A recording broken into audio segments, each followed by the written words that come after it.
Bismillahirrahmanirrahim. Assalamualaikum warahmatullahi wabarakatuh. Kembali lagi di channel Pena Pencari Hikmah. Kali ini kita akan bahas Jibril yang perkasa, pemimpin para malaikat.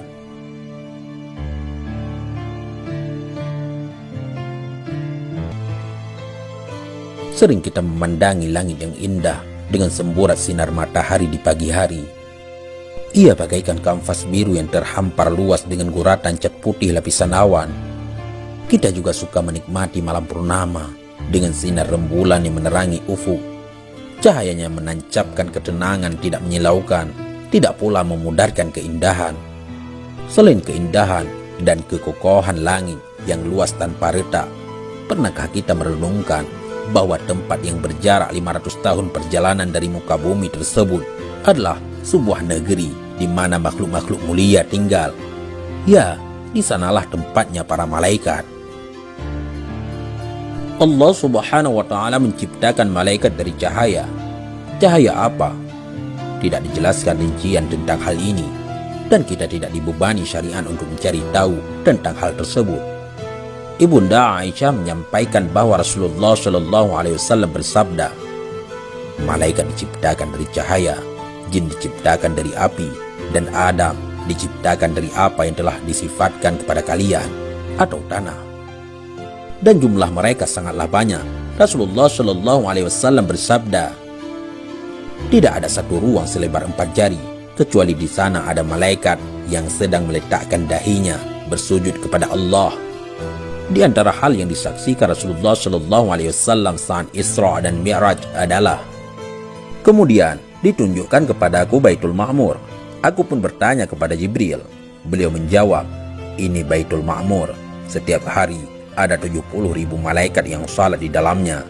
Setelah mereka keluar, mereka tidak akan kembali lagi, dan itu menjadi kesempatan terakhir baginya.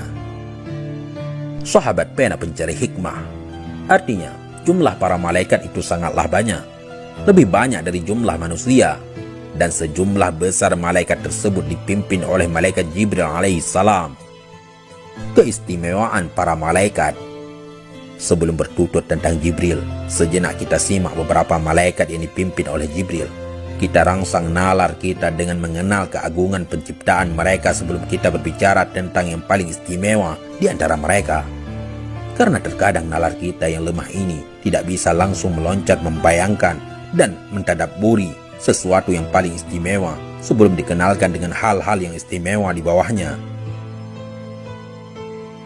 Al-Quran dan Sunnah menyebutkan beberapa malaikat yang hendaknya dikenal oleh kaum muslimin: Jibril, Mikail, Israfil, malaikat maut, Munkar dan Nakir, Raqib dan Atid, Ridwan dan Malik.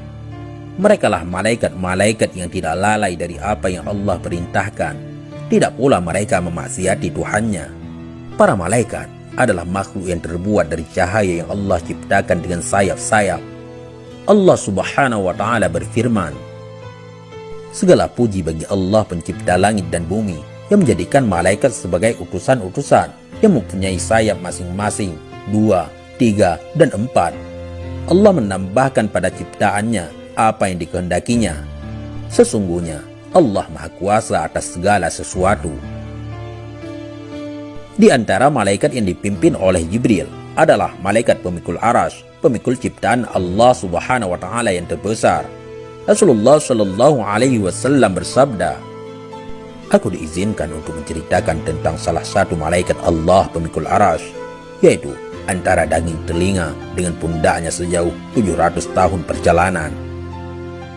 Sahabat Pena Pencari Hikmah, salah satu dari pemikul Arasy itu adalah Israfil, sang peniup sangkakala. Tahukah Anda besarnya sangkakala tersebut? Diameternya adalah antara langit dan bumi. Sedangkan jarak langit dan bumi adalah 500 tahun perjalanan dengan kuda yang tercepat. Dari Abbas bin Abdul Muttalib, Rasulullah Shallallahu Alaihi Wasallam bersabda, apakah kalian tahu berapa jarak antara langit dan bumi? Kami menjawab, Allah dan Rasul-Nya lah yang lebih mengetahui. Beliau bersabda, jarak langit dan bumi adalah perjalanan 500 tahun. Allahu Akbar. Bayangkan betapa agungnya penciptaan malaikat pemikul aras. Itulah salah satu malaikat yang begitu besar dan Jibril adalah pemimpinnya. Malaikat lainnya adalah malaikat Malik, penjaga neraka. Pernahkah Anda mendengar hadis tentang sifat fisik penduduk neraka? Penduduk neraka adalah orang-orang yang Allah besarkan fisik mereka. Rasulullah Shallallahu Alaihi Wasallam bersabda dari Abu Hurairah radhiyallahu an, Nabi Shallallahu Alaihi Wasallam bersabda, jarak antara dua ujung pundak orang kafir di dalam neraka sejauh perjalanan 3 hari yang ditempuh penunggang kuda yang larinya cepat. Sahabat pena pencari hikmah. Allah besarkan jisim mereka agar azab yang mereka derita lebih maksimal dan lebih terasa di setiap lekuk dan jengkal tubuhnya. Kalau penduduk neraka sebesar itu, lalu bagaimana dengan malaikat Malik, penjaga neraka? Malaikat yang ditakuti oleh para kriminal dan pendosa penghuni jahanam tersebut. Suatu ketika, kelak penduduk neraka meminta kepada Malik agar menyampaikan kepada Allah supaya mereka dimandikan saja, karena tidak tahan dengan pedihnya derita azab. Mereka berseru, "Hai Malik, biarlah Rabbmu membunuh kami saja."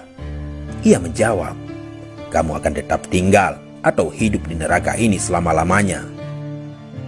Lalu bagaimana pula hebatnya malaikat maut yang bertugas mencabut nyawa? Malaikat yang tunggal ini mampu mencabut nyawa manusia di segala penjuru dunia, di ujung timur dan barat, dalam waktu serentak, dalam detik yang sama, dan ia sama sekali tidak pernah lalai dalam melakukannya. Ia tidak pernah terlambat mengeksekusi manusia, tidak juga terlalu cepat. Semua ia lakukan dengan prosesi dan akurasi waktu yang luar biasa tepatnya. Ya ilahi Rabbi, rasa-rasanya imajinasi kami terlalu uzur untuk membayangkan agungnya penciptaan para malaikatmu. Pemuja akal dan logika pun begitu lemah berhadapan dengan nas-nas ini, sehingga menolaknya mereka menjadikan solusi untuk menutupi kelemahan tersebut. Sifat fisik Jibril. Berbicara tentang Jibril tentu akan semakin membuktikan ketidakberdayaan logika manusia. Allah Azza wa Jalla mengabarkan bahwa para malaikat ada yang memiliki 2 sayap, 3, 4 atau lebih. Sedangkan akal manusia hanya mampu menggambarkan mereka dengan 2 sayap saja, di kiri dan di kanan. Bagaimana kalau 3 sayap? Bagaimana kalau 4? Apalagi 600 sayap seperti Jibril. Rasulullah Shallallahu Alaihi Wasallam pernah bersabda dari Ibnu Mas'ud radhiyallahu an, Muhammad Shallallahu Alaihi Wasallam melihat Jibril. Ia memiliki 600 sayap yang menutupi langit. Ibunda Aisyah radhiyallahu anha pernah bertanya kepada kekasihnya Rasulullah Shallallahu Alaihi Wasallam tentang 2 ayat di dalam Al-Quran, yakni ayat dalam surat "Walaqad ra'ahu bi ufuqil mubin", dan sesungguhnya Muhammad itu melihat Jibril di ufuk yang terang, dan surat "Walaqad ra'ahu nazlatan ukhra inda sidratil muntaha indaha jannatul ma'wa", dan sesungguhnya Muhammad telah melihat Jibril itu dalam rupanya yang asli pada waktu yang lain, yaitu di Sidratil Muntaha. Di dekatnya ada surga tempat tinggal. Rasulullah Shallallahu Alaihi Wasallam pernah menjawab, "Itulah Jibril yang tidak pernah kulihat. Ia dalam wujud aslinya, kecuali pada 2 kesempatan itu saja. Aku melihatnya turun dari langit, di mana tubuhnya yang besar memenuhi ruang antara langit dan bumi." Rasulullah Shallallahu Alaihi Wasallam melihat Jibril dengan bentuk aslinya. Ia memiliki 600 sayap. Setiap satu sayap dapat menutupi ufuk. Dari sayapnya berjatuhan mutiara dan yakut dengan beragam warna. Penghulu malaikat dan penyampai wahyu. Maha suci Allah yang telah menjadikan pertemuan antara malaikat terbaik dan manusia terbaik sebagai pembawa syariatnya. Adakah kepalsuan yang datang dari Dia yang maha benar, kemudian disampaikan kepada malaikatnya yang Al-Amin untuk diwahyukan kepada Al-Amin dari anak Adam? Allah Ta'ala mensifati malaikat Jibril dengan firman-Nya, "Sesungguhnya Al-Quran itu benar-benar firman utusan yang mulia, yang mempunyai kekuatan yang mempunyai kedudukan tinggi di sisi Allah, yang mempunyai aras, yang ditaati di sana, lagi dipercaya. Allah Subhanahu wa Ta'ala juga berfirman, yang diajarkan kepadanya oleh yang sangat kuat, yang mempunyai akal yang cerdas, dan menampakkan diri dengan rupa yang asli. Itulah kemuliaan Al-Quran. Malaikat yang paling mulia adalah yang paling layak mengemban amanah wahyunya, dan manusia yang paling mulia adalah yang paling layak menerimanya.